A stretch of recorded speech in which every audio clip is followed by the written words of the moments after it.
Mr. Ray, I think you're starting off this discussion, and I thought I saw Ms. Nemeth come front. Yeah, I saw you right in front of my face, Is Ms. Moon joining you today, too? Or? Thank you very much, Mr. Chairman. Yeah, we're pleased today that Mr. Wilcox? Carla Nevitt from the Natural Resources Agency and Carl Wilcox, who's here from the Department of Fish and Wildlife, have been able to join us. They're really busy trying to polish up the final drafts of the BDCP and its draft EIR and EIS, which the Natural Resources Agency has announced will be released soon. And we're trying to work with them to bring you a series of briefings so that you're up to date on the basic elements of the BDCP, because ultimately you're going to have several important roles when the BDCP is released in draft form. You and the Independent Science Board are authorized to make comments on the EIR and EIS, and the Department of Water Resources will be consulting with us and you as they move towards its finalization. Once the BDCP has been approved, you'll be responsible for incorporating it into the Delta Plan. And then there also is the potential that it could be appealed to the Council for review of the Director of Fish and Wildlife's decision in approving it. Attachment A that we've appended to the staff report just lays out the... You mean Attachment 1? Attachment 1... This is You're right, yeah, excuse me. Okay. Lays out... This is the Water Code Section 85320/20. Well, it lays out the various legal provisions that will provide the framework for the BDCP's review and approval, and so we've just provided that a little bit as background for our conversations going ahead. Last month, Carla and staff from DWR and Fish and Wildlife were able to brief us on the kind of structural components of the BDCP, the 22 conservation measures, including the 2 tunnels and the 100,000 plus acres of habitat restoration and the other measures that are there as part of the program. In October, we hope to talk with you about the financial plans for the BDCP as well as the regulatory assurances that have been provided once through its approval. Once the EIR and EIS is released in November, we hope to talk with you about the potential impacts it may have on the Delta as a place, the key values of agriculture and recreation and tourism that are inherent in the co-equal goals we try to pursue with the Delta Plan. But today we wanted to talk with you about 2 other elements of the plan, the adaptive management program and the governance provisions. And these are important because establishing an effective governance for the Delta was a primary reason for the Council's establishment, and the legislature has expressed its intent that in developing the Delta Plan, of which the BDCP will become an element if it's approved, we establish a governance structure that effectively directs efforts across state agencies and creates a governance that's got the authority and the responsibility and the accountability, adequate science support, and funding to achieve the goals of the law. And so we want to make sure that the Delta Plan and the BDCP and our science program all fit together to carry out that legislative intent. Now, the Reform Act required that the Delta Plan include an adaptive management component and be based on the best available science. And the NCCP Act, under which the BDCP is being developed, also requires an adequate adaptive management program. You know, the BDCP already takes important steps in providing that adaptive management framework. Each of the 22 conservation measures is designed to attain science-based objectives that are described for each of the animals, the endangered and rare animals that the plan is trying to recover. The BDCP recognizes that there's considerable uncertainty about the Delta ecosystem and the likely outcomes of implementing the conservation measures. And so it does include an adaptive management monitoring program that's designed to confirm that the plan's being carried out, to test the efficacy of the conservation measures in achieving the biological objectives, and then also using new information and insights that are gained during the plan's implementation to improve the strategies for meeting its goals. Now, it's an incredibly ambitious monitoring program. The BDCP outlines more than 100 different actions that are supposed to be tracked in terms of their completion and then their outcomes. Just by comparison, only about a dozen of these are partially dealt with by the current interagency ecological program. So a substantial expansion in the science effort underway in the Delta. And it also identifies 85 additional potential research actions that would need to be undertaken to reduce the uncertainties about the plan's likely outcomes. Now, it does include an adaptive management program that's consistent with the three-phase approach that's in the Delta plan, and they've done a good job of consulting not just with our science program, but also with our prior lead scientists and other folks who've been involved in the Delta Independent Science Board and Delta Science for many years. The ISB's role in periodically reviewing the research, monitoring, and evaluation that supports the adaptive management through the BDCP is acknowledged in the plan, and that's great. One of the questions that's been asked about the BDCP is its science management team. They propose to create a 9-member team that includes folks from the Department of Water Resources and the other water agencies, including the water contractors, the fisheries agencies, the NOAA Fish Lab, and a representative of the Delta Science Program as a non-voting member. And this is the team that's responsible for recommending by consensus whether adaptive changes of the BDCP goals or conservation measures are advisable. You know, it's the success of the BDCP's adaptive management program is really critical. Last month, you'll recall Carla describing the decision tree approach that will decide whether the flow criteria that are incorporated in the BDCP when it begins operation are at the lower end or the higher end of a range of flows, the difference of which is 900,000 acre feet. Now, it caught my ear because 900,000 acre feet, I think it's about 3/4 of the Metropolitan Water District's typical Delta water deliveries. It's greater than the combined yield created by raising Shasta Dam, building Sites Reservoir, building the Temperance Flat Reservoir, and raising Los Vaqueros Reservoir. It almost approaches the entire additional freshwater yield of the Everglades restoration program that we've read so much about. So this is incredibly high-stakes science, and it's essential we get it right. So Carla's going to talk a little bit today, and Carl, about what the program would be like, and I think we've posed some questions in our staff report that you might want to consider or they may want to address as you hear their briefing.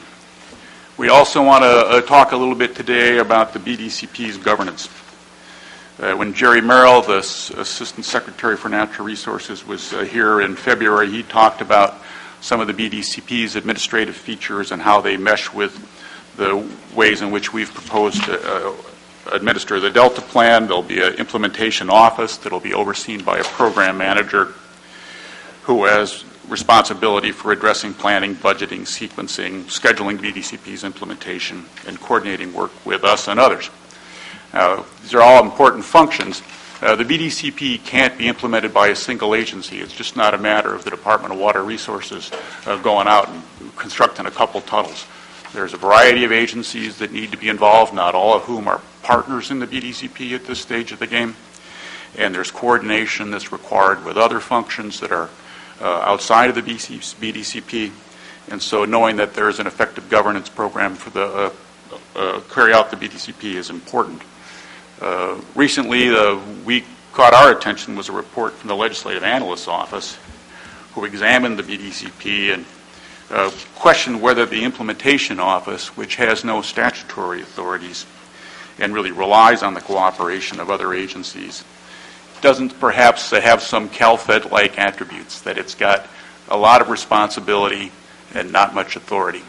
And so that's one of the questions that I think we need to think about as if we are to incorporate the BDCP into the Delta Plan.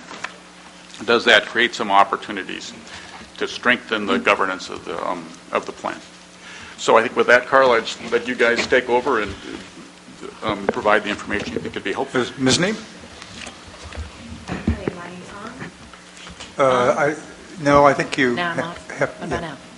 Try that. Sound system, is she How's on? this? I don't think so. Is she? There we Now. go. Okay, Yeah, thank you. okay. Thank you. Well, it's nice to see you all again in September. I would first want to relay a message from Laura King Moon. She is the new Deputy Director for the Department of Water Resources. She is going to work with Paul Helliker, I think, who's been a primary point of contact with the Stewardship Council staff, but Laura is going to work with Paul and also be a primary point of contact for the council. And you will, in all likelihood, see her at future meetings. She has a lot of history with the Bay Delta Conservation Plan, understands it inside and out, and of course, in her new capacity as the Deputy Director for the department, I think there are numerous interface issues as you all embark with your implementation committee that Ms. King Moon will be engaged in. So she did ask to let you know that she's looking forward to that interaction starting next month. I'd first like to start with a few process updates, if you will, and then Carl Wilcox is going to provide an overview of the adaptive management process and the outcomes of some back and forth with the Science Board and how we integrate science into the adaptive management program. That does dovetail quite importantly into governance issues, and I would provide an update on where we are in further developing the governance chapter for the conservation plan. First, I think you all might be aware that the public review draft plan and EIR-EIS will be publicly released November 15th and opened for formal public comment. The public comment period will be 120 days long. That would essentially put it through the early part of next year, and with the comment period closing on March 17th. So we are all looking forward to those discussions and wanted to be responsive to requests for time necessary to review these documents that are very lengthy to accommodate the holidays and so forth. So that's, I think, key information for the council to be aware of. We will describe the public comment process, all the ways in which people can access the information, provide those comments orally and writing, public meetings throughout the state. So all of that information will be announced on November 15th. We have been addressing several sets of comments, I think, that I touched on briefly last month. A few of those, I think, before I hand it over to Carl, that sort of bear mentioning are comments that we have received from the biological agencies on the contents of the plan, particularly some issues around the governance structure and providing additional clarity on decision-making. We would also anticipate, actually, we have had many requests for a picture of the governance structure. Lots of folks are visual. I'm one of them. So we will be providing that as part of the public review draft. Are you going to run the photograph of the decision tree right next to the structure? Right. So we are working to address all the comments that have been raised over the course of the last several months by the regulatory agencies. They raised a lot of key issues. I would say some of those key issues were raised in a similar fashion, I think, by a recent report by Mount and Saraceno that was released last week. Of course, that report was done, the analysis was conducted on the earlier drafts of the conservation plan. So I would say that none of that came as a big surprise, and we welcome that kind of input and look forward to addressing some of their comments in a public review draft, and of course, as we develop an actual final conservation plan. So with that, I'll hand it over to Carl to describe in more detail where we are with the adaptive management section. Mr. Wilcox. Thank you, Carla. Council members, I think Dan characterized in his summary of the adaptive management process, gave a good update on where it is. The fishery agencies and the permitted agencies have been working very hard to address the concerns that have been raised previously about particularly decision making, the process, and also integration with the Delta Plan. So I think we have, particularly from the department's perspective, recognized the importance of that integration and have taken steps to make sure that it's clearly identified in BDCP's adaptive management process how that integration and coordination occurs. My expectation over the implementation phase is that it's going to be a very close relationship, and that we've tried to characterize that in the current, or what will be included in the public draft document.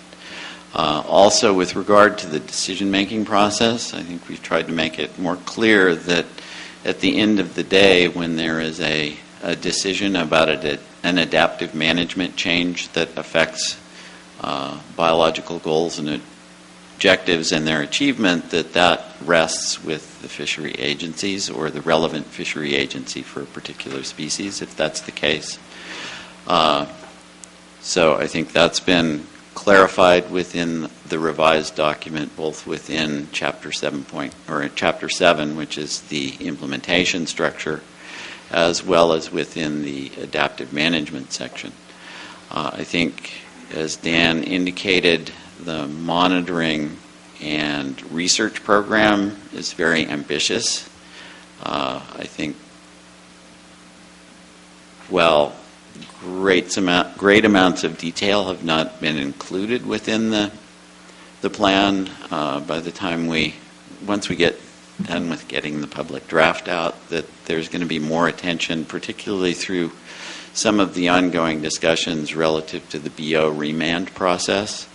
We'll be better defining particularly some of the key areas of investigation, so that by the time we get to a final, there will be quite a bit of detail on some of the most important components of the research programs to support adaptive management decision making, particularly as it relates to the decision tree.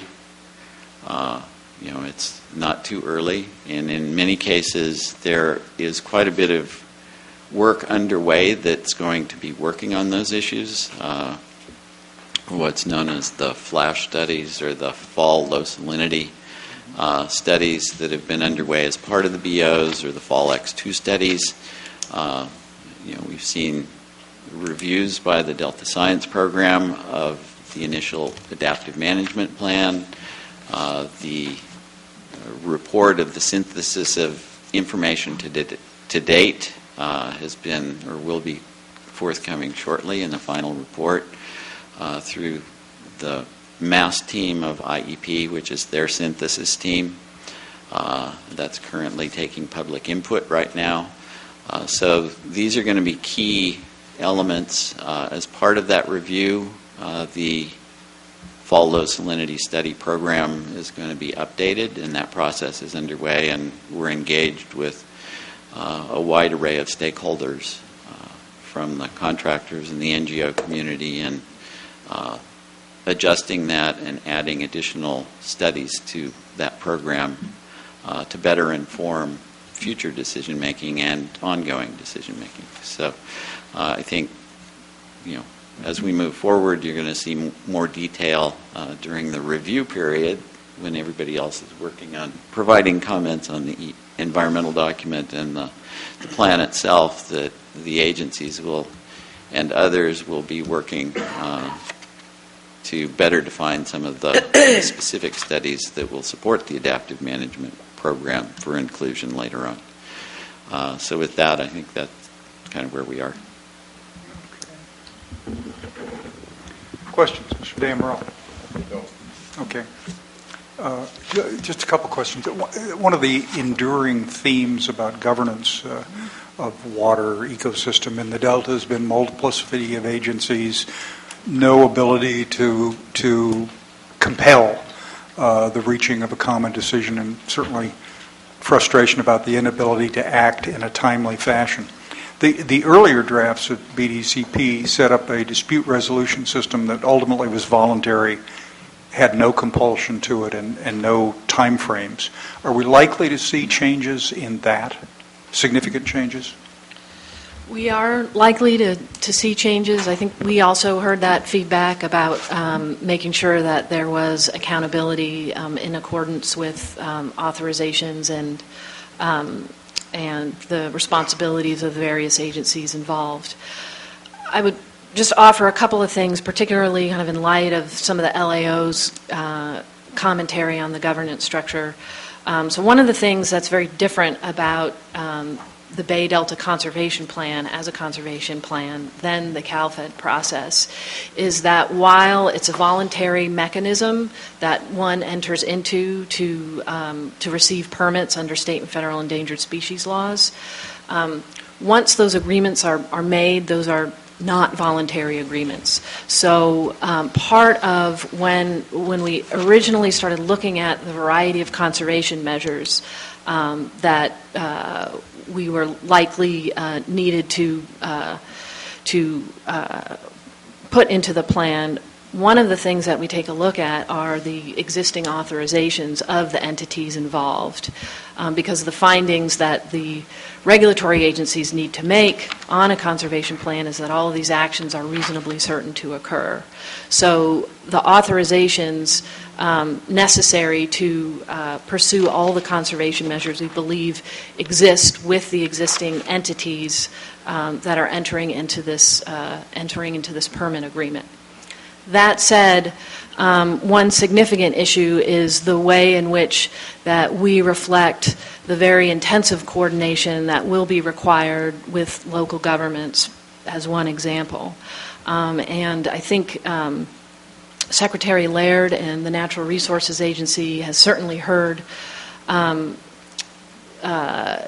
sort of without any vagueness the very intense interest from the Delta counties to participate more substantially in the actual implementation of the plan in a way that acknowledges that while water users who would benefit from the improvement to reliability that the plan would generate, while they have a significant stake in how the plan is implemented, that it's implemented on time and on budget and so forth, that the Delta counties, given the impacts, both temporary impacts of the actual construction activities, the long-term impacts of the facilities, and the long-term impacts of land use changes in the Delta, have a similar stake in how the plan would actually be implemented. So we are engaging with the Delta County supervisors on adjustments to the governance structure that can provide for that kind of role in the implementation of the plan. There's really kind of two levels, if you will. There's a macro level, I think, that we've been hearing a little bit about today, which is, how do we deal with scientific uncertainties around the performance of habitat restoration and or the performance of water operations, and some of these measures to address other stressors, kind of writ large across the plan, and not only in these annual work plans that come forward, but in 5-year evaluations of how well are we achieving what we need to achieve for species. And I think on one level there's potential for the involvement of local interests in understanding and participating in consensus building around the relative investments that need to be made in habitat restoration versus other conservation measures of the plan. That said, also on an individual kind of conservation measure basis, where we have a particular conservation measure that's in a discrete jurisdiction, for example, I think the Yolo bypass is the obvious one, where the action is almost solely contained in Yolo County, and they have a particular interest in how that conservation measures implemented. They certainly would have a big interest in the site-specific environmental review that would be required, and how we can reflect, I think, better engagement with local interests in the implementation of specific conservation measures is also kind of another topic, another concept that I think we want to discuss in more detail with Delta interests, and have that input reflected in any final plan. Just two more questions. When Secretary Salazar and the governor held their famous press conference in 2012, they were saying that science was going to guide water exports, not just ecosystem restorations. I didn't find that very clear in the earlier drafts of BDCP. Are there likely to be more specific changes there? Well, I think that will show up in the real-time operations component as well as the science component. Basically, the plan incorporates criteria for water operations that achieve certain levels of protection that the fishery agencies believe are necessary to provide for the conservation objectives within the plan. So the decision tree would be probably a classic example relative to making that decision at some point in the future when the North Delta diversions would begin operation as to what the outflow objectives need to be. I must confess that, I looked at the decision tree when it popped up and all of that. The real question to me is Carl Wilcox going to be saying yes or no to operational decisions on a daily, weekly, monthly basis on both water operations and ecosystem? Or is this a longer time planning, or the hopes that if there's a provision that says you're supposed to meet this standard, it will be met? Well, on real-time operations, the fishery agencies, working as they do now with the facility operators, will make recommendations and decisions about what operations are relative to providing protection for fish species, covered fish species. Yeah, but it's one thing for you to offer recommendations on water operations. Ultimately, the decision relative to a particular operational response for the protection of fish will rest with the fishery agency that has the authority, whether it's the department and the Fish and Wildlife Service for Delta smelt, or the department and National Marine Fisheries Service for salmon. Well, a decision to increase or decrease exports let's take a significant amount or a significant time. It's not really increasing or decreasing exports. It's real-time operations is something that happens can be a daily, but more likely weekly basis, based on where fish are and what the risk to those fish are relative to a particular aspect of water project operations. So let's just use old and middle river flows and adjusting the degree of negativity of old and middle river flows, which create an entrainment problem. The more negative potentially they are, if fish are where they could be subject to those negative flows and entrained to the pumps. So the fishery agencies would be as they do now, monitoring the distribution of species, assessing the potential risk to those species relative to those operations, and making recommendations through the real-time operations team on what OMR should look like within bounds that are described within the operating criteria in the plan. I guess I'll wait till the final draft's out and read it to make sure I understand it. I know the way you're headed, but I can't say with clarity that I understand it yet. Well, just for clarification purposes, it's not going to look much different than it does now with the biological opinions. Well, which leads to the next thing. You had mentioned the BIOPS litigation settlement discussion, the continuation and the development of a plan to to deal with the legally enforceable biological obligations, salmon smelt. So we're kind of viewing that process and the structure that results in short order, one hopes, as a pilot, a test of this. Is it going, I know you've got all kinds of advisory committees kicking around with NGOs involved and so on, but are you likely to see any different or are we likely to see anything different or interesting there? Because it is an existing legal obligation, not a future theoretical obligation.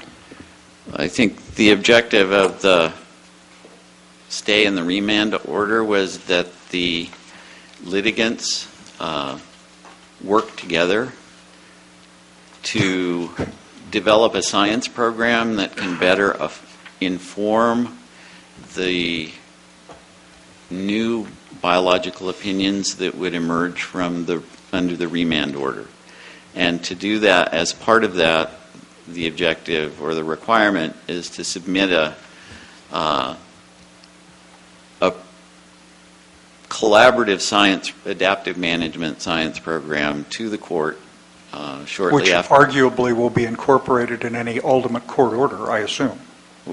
Well, it's really a decision, I think, relative to the court providing additional time to implement those programs. Yeah, but the court order, I read both court orders, and they said that an extension of time would be considered by the court, this is Judge O'Neill's version, would be considered by the court upon the demonstration of serious advancement. I can't remember whether he said, but it was of a structure of decision-making and science and government. Correct. And that's what this report would describe, and that's what the collaborative adaptive management team is whatever the acronym is. trying to create. It's the CAMP. But that'll be a part of the court order, will it not? The ultimate settlement? Ultimately, what is developed there would be memorialized in some way. Since I'm not a lawyer, I won't comment on how the court will do that, but will be more memorialized in if it's acceptable to the court, in an extension of time to implement that. The alternative is that if it's not adequate to the court, then things go back to the existing timeline, which are very constrained.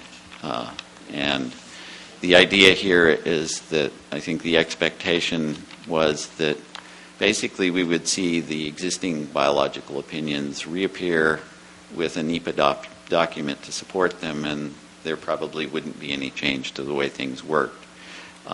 This is an effort to try to collaboratively address some of the issues in the underlying litigation and try to get those to a point where the new BOs are not something that's going to be litigated and are tolerable to everybody. But I think that I can assure you they will not be tolerable to everybody. We're in a subject area where that is an impossibility. Right.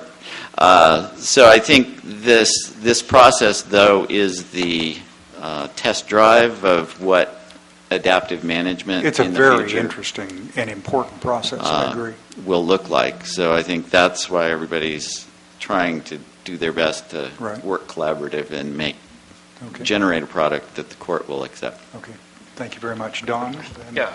I just another question. I just wanted to thank Carla for her summation of, I think, some of the recent focus of conversations with local governments, and certainly Secretary Laird and Carla and others as it relates certainly to governance. And I think it was a pretty accurate portrayal of some of the focus that has been a part of those discussions. And so, again, thank you for mentioning that, because I know that's been obviously an issue for all the parties, and part of the call or cry from local governments. They have been parties, one, to the process, but secondly, what if what participation is going to be a part of any ultimate plan if it goes forward. And so, again, thanks for the effort, and certainly thank you to the Secretary and for others for continuing to focus on some of those concerns about governance.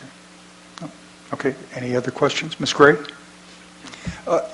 I see your photographs on the web everywhere, and you're always the two of you are always locked in endless meetings where some people are yelling and some people are talking. I just get the impression that you have no private life whatsoever, that you're being filmed constantly by everyone on everything. And so I just want to thank you for giving us your time again. It's a big, important discussion, important to everybody, regardless of how they feel about BDCP. And Ms. Nemeth in particular, I want you freed up so you can begin posting on the blog again with more regularity, as opposed to simply attending meetings. The writings are particularly valuable. You good, Ms. Nemeth? Thank you. Mr. Wilcox, thank you very much. Appreciate that a great deal. Okay, and I apologize. We held you 14 minutes beyond the deadline, and I apologize for that. Okay. We're going to be taking a break for lunch right after